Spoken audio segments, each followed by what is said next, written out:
শীতে বারবার অসুস্থ হচ্ছেন, দেখা যাচ্ছে যে আপনাদের যে শীতের যে সমস্যাগুলো বেশি হচ্ছে তার মধ্যে হলো ঠান্ডা লাগা, পেটে ব্যথা বা শরীরটা শুষ্ক।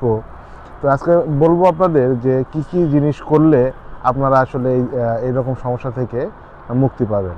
প্রথমত আমি আপনাদের আজকে শুধুমাত্র 3টা টিপস দেব, যে 3টা টিপস আসলে শীতের মধ্যে আপনাকে সুস্থ রাখবে। প্রথম টিপসটা হলো যে আপনি প্রতিদিন সকালবেলা কুসুম গরম পানি খান। এতে আপনার পেটের গ্যাস, কোষ্ঠকাঠিন্য এগুলো দূর হবে।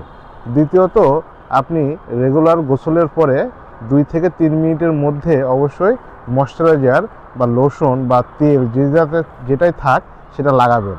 কারণ শীতের মধ্যে আমার শরীরটা মানে চামড়াটা শুষ্ক হয়ে যায়, তেলের পরিমাণটা কমে যায়, এতে আপনার শুষ্কতা এবং চুলকানিটা বাড়তে পারে।